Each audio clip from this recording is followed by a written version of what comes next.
Students, आज हम देखते हैं कार्डियोपल्मोनरी रिससिटेशन। इस पे थोड़ा सा इसको रिपीट कर लेते हैं। हालांकि आप सबको मालूम ही होगा कि ये एक इमरजेंसी प्रोसीजर है जो हम सबको आना चाहिए। तो चलिए थोड़ा सा रिवीजन हो जाएगा, और जो भी नए व्यूवर्स हैं वो इसे सब्सक्राइब कर लें माइंड हायर नर्सिंग को, और इस बेल आइकन को भी ज़रूर से प्रेस कर लीजिएगा। जो घंटी का निशान है मीन सब्सक्राइब के बगल में, उसको ज़रूर से प्रेस कर लीजिए, जिससे कि जो भी वीडियो इसमें अपलोड हो रिलेटेड टू एजुकेशन वो आपके काम आए और आप उससे बेनिफिट ले पाएँ।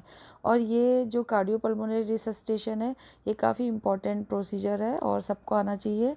तो चलिए स्टार्ट करते हैं। तो क्या होता है कि using the CPR step on someone who is not breathing, ठीक है। तो ये जो स्टेप है इसके CPR के स्टेप, ये कब किए जाते हैं? जबकि कोई भी पर्सन जो होता है, कोई भी समवन क्या कर लेता है, अपनी ब्रीदिंग को स्टॉप कर लेता है, यानी कि वो ब्रीदिंग प्रॉपरली नहीं कर पाता या बिल्कुल से स्टॉप हो जाती। Can help keep them alive until the emergency जो सर्विसेज होती हैं वो जब तक नहीं आती हैं, इमरजेंसी सर्विसेज जब तक वहाँ पे ना पहुँच जाए तब तक का उस पेशेंट को सर्वाइव करने के लिए ये ब्रीदिंग उसको आर्टिफिशियल तरीके से दी जाती है। ओके, यानी कि ये जो CPR का प्रोसीजर है वो तब तक किया जाता है जब तक कि पेशेंट सर्वाइव ना हो जाए। ओके, यानी कि जब वो अपनी ब्रीदिंग को स्टॉप कर लेता तब भी किया जाता है। जो CPR जो works by the keeping a person blood flowing until health care जो भी प्रोफेशनल्स कैन हेल्प देम।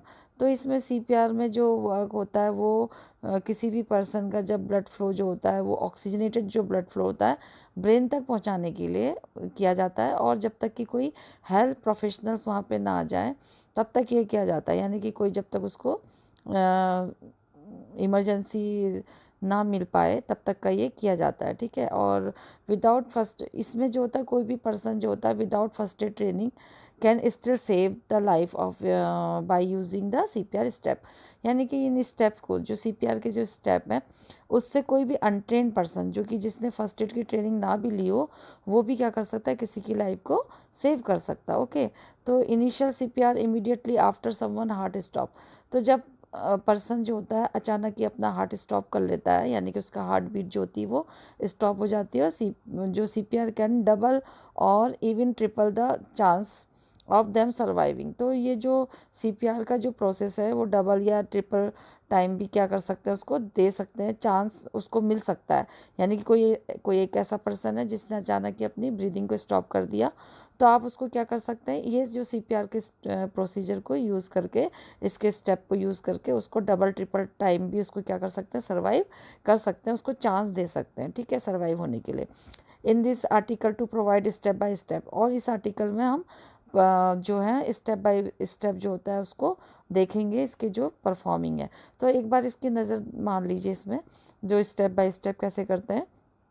सबसे पहले ये जो 911 है ये एक इमरजेंसी नंबर है, तो ये कहीं का भी हो सकता है। जैसे हमारा है 108, तो यहाँ पर कॉल करनी किसी भी इमरजेंसी कॉल, जो भी इमरजेंसी लोकल एरिया का है या किसी कंट्री की कोई इमरजेंसी नंबर है वहाँ पे कॉल करना है, और उसको मतलब किसी दूसरे से भी क्या कह सकते हैं कि वो इमरजेंसी में कॉल कर दे, और तब तक का क्या करना है, पेशेंट को सीधे पीठ के बल उसको क्या करना है, लेटाना है, ठीक है। और उसका जो ये हेड है इसको प्रॉपर रखना है ताकि जो उसका नेक है वो ट्विस्ट ना हो, तो उसका एयरवे क्या रहना चाहिए, ओपन रहना चाहिए, ठीक है। फिर उसके बाद उसमें क्या करना चाहिए, ब्रीदिंग स्टार्ट करनी चाहिए। यानी कि उसको if they are not breathing, अगर वो ब्रीथ नहीं कर रहा, जैसे कि ये देखिए ये यहाँ पे क्या कर रहे हैं, लिसन कर रहे हैं, यानी कि ये उसकी सांसों को सुन रहे हैं, देख रहे हैं, और यहाँ से ये स्टेप से वो क्या कर रहे हैं, उसके सांसों को सुन रहे हैं कि ये ब्रीदिंग हो रही है कि नहीं हो रही है। अब यहाँ पे क्या करना है, अभी इसकी ब्रीदिंग नहीं हो रही है तो उसमें क्या करना है, स्टेप करने हैं, स्टार्ट करना है CPR। तो इस तरीके से ये फेस करके क्या करना है, उसकी एक तो ये चेस्ट के मूवमेंट को देखेंगे, और यहाँ पे से उसकी नोज़ के पास और माउथ के पास अपना ईयर रख के सुन रहे हैं कि ब्रीदिंग की साउंड है कि नहीं है। अब चेस्ट उसको कंप्रेशन देना है, यानी कि ब्रीदिंग बिल्कुल नहीं है, तो क्या करना है, 30 कंप्रेशन उसको देना है, यानी कि 30 बार उसके जो चेस्ट है उसको क्या करना है, कंप्रेस करना है, यानी कि उसको प्रेस करना है, उठाना है, ठीक है। प्रेस करेंगे फिर उसको उठने देंगे अपना आप ही, ठीक है। तो ये अभी हम देखेंगे आगे आगे। फिर 2 रेस्क्यू ब्रीथ देना है। अब ये 30 कंप्रेशन कंप्लीट हो गया तो अब टू रेस्क्यू ब्रीथ देना है, ठीक है। उस और कब तक देने हैं, जब तक कि इसको रिपीट करना है अनटिल एन एम्बुलेंस और AED अराइव्स, जब तक कि AED और एम्बुलेंस जो होता है वो ना पहुंच जाए, इमरजेंसी हेल्प उसको ना मिल पाए, ठीक है, तब तक का ये करते रहना है। यानी कि AED का मतलब होता है ऑटोमेटेड एक्सटर्नल डिफिब्रिलेटर, ठीक है, ताकि उसको क्या कर सके, उसके हार्ट में शॉक दे के उसको स्टिमुलेट कर सके कि वो क्या करे, एकदम से बीट स्टार्ट हो जाए। तो इसको हम कर सकते हैं, इसकी जो एक्रोनीम है ये CPR की, वो हम बोल सकते हैं कि DRSABC। तो ये आप ऐसे भी याद कर सकते हैं, डॉक्टर साहब सी जी ना लगा के सी लगा लो, तो डॉक्टर साहब सी का मतलब हो गया, इसकी फुल फॉर्म हो गई है। तो ये use for acronym help to remember each, ये जो होती है इसको मतलब ईच स्टेजेस में इन सीक्वेंसली याद करना है। सबसे पहले तो danger, D for danger, R for response, मतलब सबसे पहले डेंजर देखना है कि वो एरिया, अभी हम आगे आगे स्लाइड में देखेंगे, बस आप ये देख लीजिए response. Then S for shout for help, और A for airway, B for breathing and C for circulation. तो क्या करना है इसमें, जो यूजिंग CPR व्हेन द, जो अगर जब क्या होता है कि जो पेशेंट होता है वो अपना प्रॉपरली ब्रीथ नहीं कर रहा है, मतलब बिल्कुल से ब्रीथ नहीं कर रहा है, स्टॉप हो गई है, और उसको गास्पिंग में, प्रॉपरली का मतलब एक तो होता है ग्रास, जो लास्ट टाइम की जो ब्रीथ होती है ना, लंबी लंबी लेना, गहरी सांस लेना, वो हो रही है या उसको बिल्कुल नहीं हो रही है, तो उस समय क्या करेंगे, और वो कोई रिस्पॉन्स भी नहीं कर रहा है, तो ये उसके शोल्डर को पकड़ के उसको हिलाना है और उसको पूछना है are you okay, are you okay. अगर उसने कोई भी रिस्पॉन्स नहीं किया, उसी की लैंग्वेज में बोलना है कि आप ठीक हो, तो उसने कोई रिस्पॉन्स नहीं किया तो ये स्टार्ट करना है। इन चिल्ड्रन और इन्फेंट में जो CPR होता है वो not breathing normally and not responding, वो भी इसमें भी यही है कि कोई भी ब्रीदिंग नहीं हुई है और वो कोई रिस्पॉन्स भी प्रॉपरली नहीं कर रहे हैं। Check that area in safe, और उसके बाद क्या करना है, सेफ है कि नहीं है एरिया को देखना है। उसके बाद अपने जो कॉल करनी है इमरजेंसी को, किसी दूसरे से भी, जो भी सामने है उससे आप बोल सकते हैं कि कॉल कर दे, तब तक आप उसको हैंडल कर रहे होते हैं, ठीक है। और उसको पर्सन को बैक के साइड में लेटाना है और उसके ओपन करना माउथ को, और उसके जो चेक करनी है ब्रीदिंग को, अगर वो प्रॉपरली नहीं है तो 30 कंप्रेशन देने हैं और 2 रेस्क्यू ब्रीथ देनी है। उसके बाद रिपीट अंटिल द जब तक कि ये AED और एम्बुलेंस ना आ जाए तब तक उसको करते रहना है। और ये 2 मेन स्टेजेज होती हैं CPR की, एक तो होती है प्रिपरेशन स्टेज और दूसरी होती है CPR स्टेज। तो प्रिपरेशन स्टेप में क्या करेंगे कि जो इसमें CPR जब भी अडल्ट को देते हैं तो उसमें ये स्टेप फॉलो करने होते हैं। सबसे पहला स्टेप होता है इमरजेंसी में कॉल करना। तो सबसे पहले जो होता है चेक करना होता है, चेक द उसकी जो सीन्स है for the factor that could put you in danger. पहले आपको सीन्स, जहाँ पर भी पेशेंट गिरा हुआ है या लेटा हुआ है या वो वहाँ पे को बेहोश पड़ा हुआ है, तो आपको डेंजर्स तो नहीं है कुछ आपके लिए, खुद के लिए, तो वो एरिया को देखना पड़ेगा, ठीक है। या फिर आप जहाँ पे उसको दे रहे होंगे CPR स्टेप, तो वो सेफ़ होना चाहिए, क्योंकि उससे दोनों की लाइफ डेंजर में आ सकती है अदरवाइज़। तो उसमें ट्रैफिक का देखना होगा, फायर का प्रॉब्लम तो नहीं है वहाँ पे, फॉलिंग जो होती है मिसेंसरी वगैरह, कुछ ऐसे कुछ चीज़ें ऊपर से गिर जाएँ जो, ऐसा तो नहीं है। तो कहने का मतलब है सेफ़ होना चाहिए, ओपन एरिया होना चाहिए। और नेक्स्ट चेक, फिर उसके बाद क्या करना है, पेशेंट को चेक करना चाहिए कि डू दे नीड हेल्प, उसको नीड चाहिए, मतलब उसको क्या हेल्प चाहिए। तो उसके शोल्डर को पकड़ के उसको हिलाना है, उसको झंझोड़ना है और बोलना आर यू ओके, आप ठीक हो। तो फिर उसके बाद क्या करना, अगर फिर भी वो कोई रिस्पॉन्स नहीं करता तो इमरजेंसी में कॉल करना है, किसी से भी कह सकते हैं, और उसके बाद उसमें CPR को परफॉर्म करते रहना है। इफ़ पॉसिबल तो जो bystander to go and search for, और अगर आपके पास कोई है वहाँ पे पर्सन जो कि हेल्प के लिए हो सकता है, कोई हेल्प करने आया है, तो आप उससे बोल सकते हैं कि आप AED मशीन को क्या कर लें, ज़रा आसपास देख लें, सर्च कर लें, क्योंकि कभी कभी ये जो होता है कहीं भी ऑफिस में और जो पब्लिक बिल्डिंग्स होती हैं वहाँ पर ये देखने को मिल जाते हैं, कुछ लोग इसको रखते भी हैं।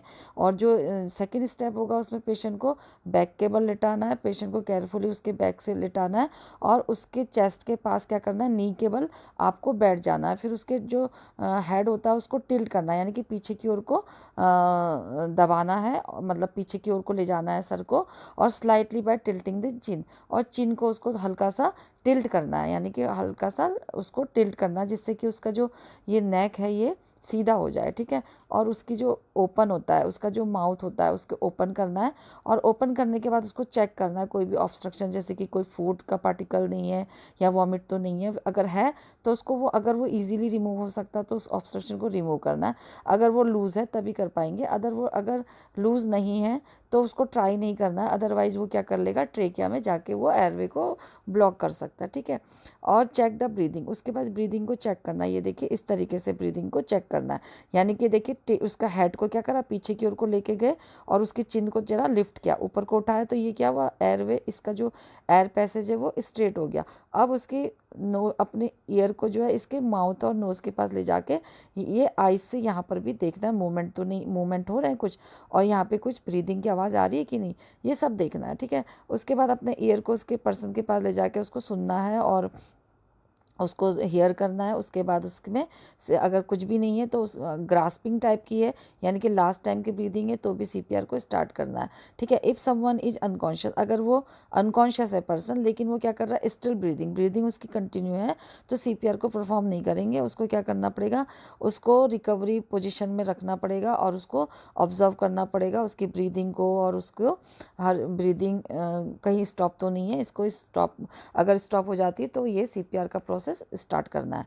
चौथा जो स्टेप है वो है 30 कॉम्प्रेशन, यानी कि अब आपने क्या करा, सीधा लेटा दिया, ये सब चेक कर लिया, कुछ ब्रीदिंग नहीं है, अब अपने हैंड को इस तरीके से रखना है, मतलब एक हैंड से दूसरे, मतलब लोअर हैंड, उसके बाद ऊपर वाले हैंड से उसको क्या करना है, जो हील ऑफ द पाम होता है उससे उसको प्रेस करना है, यानी कि प्लेस ऑफ योर हैंड जो होता है ऑन टॉप ऑफ देयर, उसके ऊपर चेस्ट पे रखना है उसको, और उसको क्या करना है, दबाना है, क्लैप्स दैट टुगेदर, मतलब इन दोनों हाथों को एक दूसरे के साथ रखना है पकड़ के, और फिर उससे क्या करना है, अपने हैंड की हील से उसको क्या करना है, प्रेस करना है, और स्ट्रेट रखनी है, एल्बो को कैसे रखनी है, एकदम स्ट्रेट रखनी है, और उसको क्या करना है, पुश हार्ड एंड फास्ट, यानी कि उसको जल्दी जल्दी क्या करना है, दबाना है और छोड़ना है, ठीक है। In centre of the chest slightly below the nipple, यानी कि ये क्या यहाँ पे करेंगे, जो दोनों जो निप्पल है उसके निप्पल लाइन से थोड़ा सा नीचे और सेंटर पे इसको करना होता है, यानी कि जिफॉइड प्रोसेस पे, ठीक है। और फिर उसके बाद पुश एज टू, और ये कितना करेंगे, उसको नीचे पुश कितना करना होता है, 2 इंच डीप कॉम्प्रेस, यानी कि ऑल मतलब अप्रॉक्स 2 इंचेज उसको नीचे डीप करना होगा, दबाना होगा, एट द रेट ऑफ, कितनी रेट के हिसाब से, कितनी दर के हिसाब से, जो कि एटलीस्ट 10 टाइम पर मिनट, यानी कि 1 मिनट में 100 टाइम रेट के हिसाब से उसको करना होगा, यानी कि रेट ऑफ एटलीस्ट 100 टाइम पर मिनट, ठीक है। 1 मिनट में 100 टाइम उसको आपको इस तरीके से करते रहना है, यानी कि इसको कॉम्प्रेशन देना है। तो इसमें क्या क्या करेंगे, इसका राइस को क्या करना पड़ेगा, फुली इसको मतलब इस let the chest rice fully, यानी कि ऊपर आने देंगे, और उसके बाद बिटवीन द कंप्रेशन, यानी कि जब भी आप कंप्रेस करते हैं तो एकदम उसको थोड़ा ऊपर आने देंगे, फिर आपने प्रेस किया, फिर ऊपर आया, फिर प्रेस किया, इस तरीके से आपको कंटिन्यू करते रहना है, और ये कितने बार करना है, 30 टाइम करना है, और फिर उसके बाद 2 रेस्क्यू ब्रीथ देनी है, ठीक है।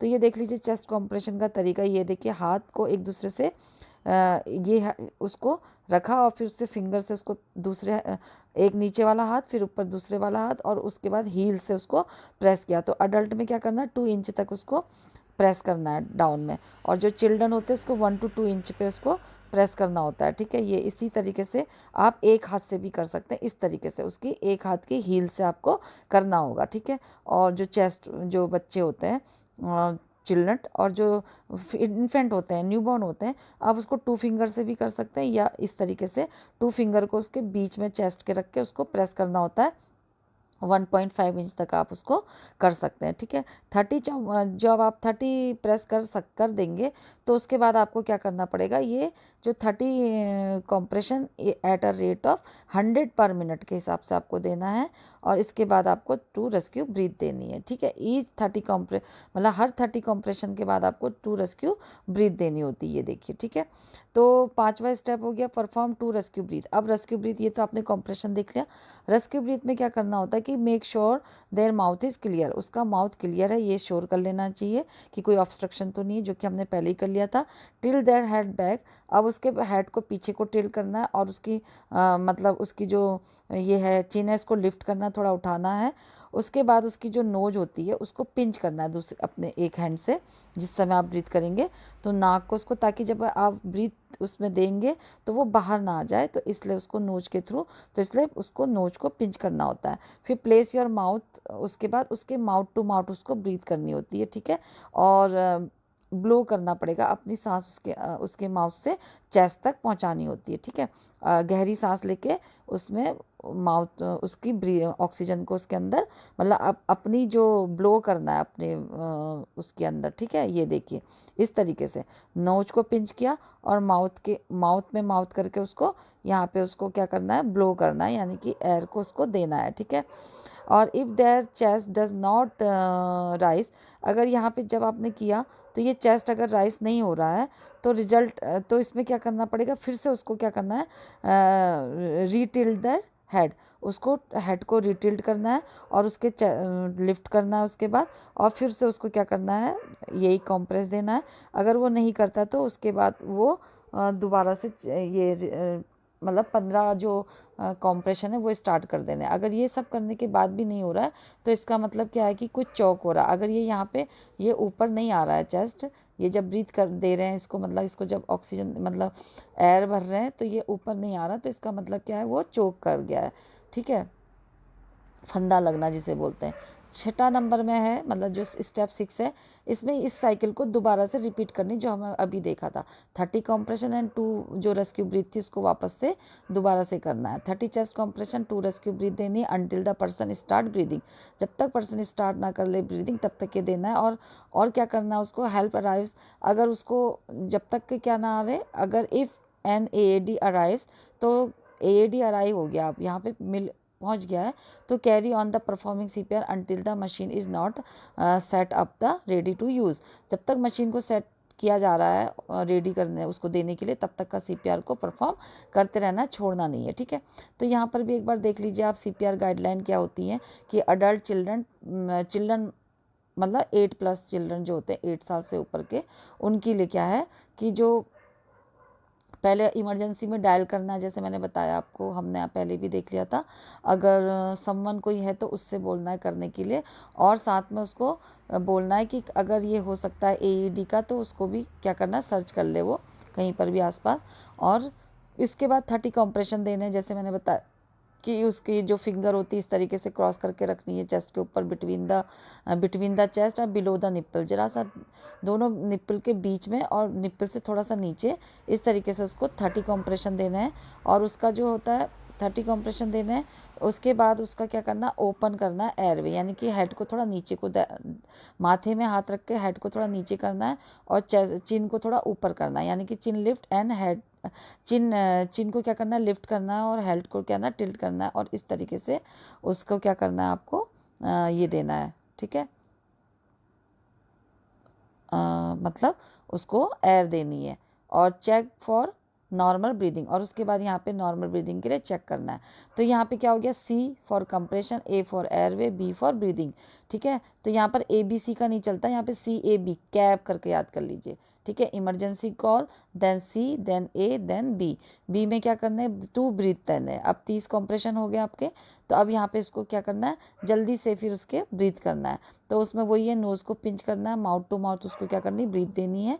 और जब टू गिव ब्रीथ जो होती है वो देनी है, उसके बाद उसको क्या करना है, each breath should last two full, मतलब 2 सेकेंड तक का उसको देने हैं, ठीक है। और उसके बाद क्या करना है, ये जो साइकिल होता है ये टोटल जो होता है 5 टाइम इसको परफॉर्म करना है, परफॉर्मिंग 5 टोटल साइकिल्स, ठीक है। रिपीट ईच अब इसको क्या करते जाना है, 30 कॉम्प्रेशन, और ये फिर से रिपीट करना पड़ेगा, ठीक है, जब तक कि क्या ना आ जाए, कोई भी एम्बुलेंस या AED ना मिल जाए। अब देखिए चिल्ड्रंस में क्या करेंगे, anyone can affect the cardiac arrest, कोई भी बच्चा अगर कार्डियक अरेस्ट करता है तो आपको आना चाहिए कि उसके लिए कैसे करना है। तो उसमें क्या करना है कि जो चिल्ड्रन के लिए जो चाइल्ड CPR में coordinate compression with the ventilation in the 30:2, यानी कि रेशियो तो दोनों सभी का बराबर है। अगर वो 1 पर्सन दे रहा है, यानी कि 1 रेस्क्यूअर दे रहा है तो 30 मतलब 2 देने हैं। अगर वो 2 रेस्क्यूअर हैं, अगर 2 देने वाले हैं कोई लोग जो हेल्प कर रहे हैं, तो 15 उसको कॉम्प्रेशन और 2 रेस्क्यू ब्रीथ देने हैं, ठीक है, इसको बच्चे को या अडल्ट को किसी को भी। और रीअसिस्ट करना है उसकी ब्रीथ को, फिर पल्स भी उसकी देखनी है after every 2 minute of CPR, her 2 minute में उसकी पल्स और उसकी ब्रीथ को देखना है। If the child resume effectively breathing, place the child in recovery position, उसके बाद उसको रिकवरी पोजीशन में रखना है अगर उसको ब्रीथ आने लगी है, ठीक है। मल्टीपल रेस्क्यूअर, अगर 2 रेस्क्यूअर हैं तो ये मैंने जैसे बताया आपको कि ये क्या करेंगे, उसको ये 15 देंगी, 15 देने के बाद क्या करेंगे, 2 ये फिर 2 रेस्क्यू ब्रीथ कर देंगी, तो 15 और 2 रेस्क्यू ब्रीथ, फिर ये 15 करेंगी और ये 2 रेस्क्यू ब्रीथ, यानी कि मतलब 15 कॉम्प्रेशन, 2 रेस्क्यू ब्रीथ ये करेंगी, फिर 50 ये इधर आ जाएंगी। तो यहाँ पर ये दोनों अपने हैंड को चेंज कर लेंगे, तो उससे क्या नहीं होंगे, टायर्ड नहीं होंगे, ठीक है। अगर 2 रेस्क्यूअर हैं तो 2 रेस्क्यूअर के लिए क्या है, 15 कॉम्प्रेशन और 2 रेस्क्यू ब्रीथ है, ठीक है। और अगर वो इन्फेंट है तो उसमें भी यही सेम है, 2 लोग हैं और बच्चे को दे रहे हैं, तो इस तरीके से ये अपने हैंड को रखना है, यानी कि मिडिल दोनों निप्पल के बीच में इस तरीके से दोनों थंब को रख के, और 2 न्यू बॉर्न बेबी है तो इसलिए इस तरीके से पूरे हैंड में उसका ये आ जाएगा चेस्ट, तो 2 फिंगर बीच में रखनी है थंब, और इस तरीके से रखना जैसे ये स्क्यूज़ कर रहे हैं, उसके स्क्वीज़ का मतलब होता है प्रेस करना। तो अब यहाँ से ये क्या कर रहे हैं, इसको 15 बार इसको कॉम्प्रेस करेंगे, तब ये जो होगी यहाँ पे 2 उसको ब्रीथ देंगी। तो इस तरीके से ये आपस में फिर से 15 बार रेस्क्यू वो कॉम्प्रेशन और फिर 2 ब्रीथ, तो ये आपस में एक दूसरे से चेंज भी कर सकते हैं। तो उसके भी जो हमने आगे पढ़ा था डेप्थ वगैरह वो सेम रहेगी जो हमने पहले पढ़ लिया था, ठीक है। और इसमें क्या होगा, यूज़ डिफरेंट हैंड, तो अब उसको हम डिफरेंट हैंड, अब ये इधर आ जाएंगी और ये इधर आ जाएगा, तो इस तरीके से ये क्या नहीं होंगे, दोनों वो नहीं होंगे, मतलब टायर्ड नहीं होंगे, ठीक है। Place thumb both hand and, ये मैंने जैसे बताया आपको स्टर्नम में इस तरीके से फिंगर को दोनों को रख के इसको प्रेस करना होता है, ठीक है। और compress breath with thumb while squeezing chest, जब ये जब इसमें ये कर रहे होते हैं तो ये क्या होता है, स्क्यूज़ होता है, तो इससे क्या होगा, हार्ट क्या होगा, स्टिमुलेट होगा और उसको ब्रीथ आ जाएगी। तो ये हो गया CPR step by step. Continue करें तो चिल्ड्रन का, इन्फेंट का, तो ये मैंने बता ही दिया आपको कि स्टेप बाय स्टेप किस तरीके से होता है, सेम लाइक अडल्ट। तो यहाँ पे क्या होगा कि children and infant are slightly different, थोड़ा सा डिफरेंट यही होता है, एक तो ये फिंगर का, जब ये छोटा बच्चे हैं न्यू बॉर्न है तो ये 2 फिंगर से भी कर सकते हैं, अब ये थोड़ा बड़ा हो गया तो यहाँ पर आप इसके बीच में नहीं ले पा रहे दोनों फिंगर थंब, तो आप इसको लिटा के सीधे जैसे बड़े को लिटाया था और उसको 2 फिंगर से उसके बीच चेस्ट में रख के, जैसे मैंने बताया स्टर्नम एरिया में रख के उसको सीधे सीधे 15 बार कॉम्प्रेस करेंगे, फिर 2 रेस्क्यू ब्रीथ करेंगे। तो बच्चों का क्या रहता है कि इसमें CPR infant children use following prepare, इसमें भी सेम है कि मल्टीपल मतलब इसमें भी कॉल करेंगे पहले इमरजेंसी को, फिर 2 मिनट में उसको केयर देंगे। 2 मिनट में केयर का मतलब क्या, अगर वो न्यूबॉर्न है इस तरीके से उसको हैंड में रख के उसके जो होता है बैक में क्या करेंगे, उसको स्ट्रोक करेंगे, मतलब उसको थपथपाएंगे, एक तो ये हो गया, और या फिर उसके स्ट्रोक करेंगे इधर, तो वो क्या करेगा, एकदम से क्राई करेगा, तो उसका जो होता हार्ट स्टिमुलेट हो जाएगा, ठीक है। तो यहाँ पर भी सेम है कि बच्चों में कि इसमें क्या करना है, चाइल्ड में कि उसके शोल्डर को टैप करना है, पूछना है आर यू ओके, अगर मतलब आप ठीक हैं, अगर कोई आस पास है तो उससे क्या करना है, हेल्प लेनी है, यानी कि उसको क्या करना है, हेल्प के लिए बोलना है किसी भी लोग से कि इमरजेंसी में कॉल कर दें और एक AED को देख लें। उसके बाद उसकी ब्रीदिंग को चेक करना है, अगर ब्रीदिंग नहीं है तो उसको बस केवल ग्रास ब्रीदिंग है तो उसको फिर आपने क्या करना है, पुश करना है उसको hard and fast, give 30 compression, फिर एकदम से उसको 30 कॉम्प्रेशन देने स्टार्ट करने हैं, और उसके बाद उसको 2 रेस्क्यू ब्रीथ देनी, 30 कॉम्प्रेशन, ये 30 कॉम्प्रेशन दिए, फिर 2 रेस्क्यू ब्रीथ दिया, फिर 30 कॉम्प्रेशन 2 रेस्क्यू ब्रीथ, तो इस तरीके से इसको करते रहना जब तक कि इसकी जो होती ब्रीथिंग वापस ना आ जाए। If you are alone after 5 set, अगर आप अकेले हैं तो जो ये आपने 5 बार कर लिया 5 सेटिंग में, मतलब 5 स्टेप कर लिए, 5 बार ये 5 बार ये, यानी कि 30 compression 2 rescue breath, 30 compression 2 rescue breath, इस तरीके से 5 टाइम करने के बाद अगर आप अलोन हैं तो उसको क्या करना चाहिए, फिर आपको इमरजेंसी में कॉल करनी चाहिए, ठीक है। एंड देन उसको resume the set, 30 compression 2 rescue, उसको करते रहना है वैन, जब तक कि क्या ना आ जाए, एईडी और कोई भी हेल्प ना आ जाए इमरजेंसी, ठीक है। और फिर वही है, step by step first check करेंगे एरिया को, बच्चों को भी देने से पहले डेंजर एरिया चेक करना है इन्फेंट को या बच्चों को कि वो ब्रीथ कर रहे हैं कि नहीं। उसके बाद उसको क्या करना है, फ्लिक का द सोल, जैसे मैंने आपको दिखाया था डायग्राम में, मतलब पिक में दिखाया था कि इन्फेंट के फीट में, उसके पैरों में फ्लिक करेंगे, और जिससे कि क्या होगा, there root to see if there, और वो कुछ रिस्पॉन्स करेगा, तो इसका मतलब है कि वो थोड़ा ठीक है। और अगर वो रिस्पॉन्स नहीं कर रहा तो सीपीआर स्टार्ट करनी चाहिए। अगर आप अकेले हैं तो 2 मिनट उसको केयर करने के बाद तब उसको इमरजेंसी में कॉल करें। केयर करने का मतलब वो ये स्ट्रोक, ये एक तो बैक में स्ट्रोकिंग करनी है, फ्लिक करना है, इस तरीके से। इफ़ देयर आर इज़, अगर आपके संग कोई है तो उसको बोलना है इमरजेंसी में वो क्या कर ले, कॉल कर रहे, ठीक है।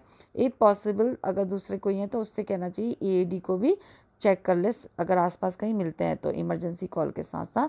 फिर उसको सीपीआर वही सेम करना है कि प्लेस उसको सीधा लेटाना है, और यही सेम सीनियर जैसे अडल्ट को दिया था उसी तरीके से उसको भी देना है। बस इसमें यह है कि थोड़ा सा जो डेप्थ है उसका ध्यान रखना है कि ये मतलब 1.5 1 से लेकर 1.5 सेंटीमीटर इंच तक की सॉरी वो हो, मतलब उसको प्रेस करें, ठीक है। और उसकी ब्रीदिंग को फिर से चेक करें, ब्रीदिंग अगर नहीं है तो ब्रीदिंग को भी 10 सेकंड से ज़्यादा ना देखें, चाहे बड़ा हो या छोटा हो, ठीक है। तो उस टाइम वेस्ट नहीं करना है। और अगर इन्फेंट है तो उसको, उसका जो पैटर्न होता है वो देखना है कि वो नॉर्मल ब्रीदिंग ले रहा नहीं, as there usually have periodic breathing, keep monitoring the पे। अगर वो पीरियोडिक ब्रीदिंग ले रहा है तो उसको क्या करना है, मॉनिटरिंग के लिए रखना है, और उसको फिर अगर ब्रीदिंग स्टॉप हो रही है तो सीपीआर को परफॉर्म करना है। तो यही सब इसमें भी है, ये देख लीजिए। बेबी है तो टैप करना है उसके, अगर ये जो इन्फेंट है तो टैप करना है और उसको शाउट करना है, और उसको किसी से हेल्प लेनी है, इमरजेंसी में कॉल कर ले।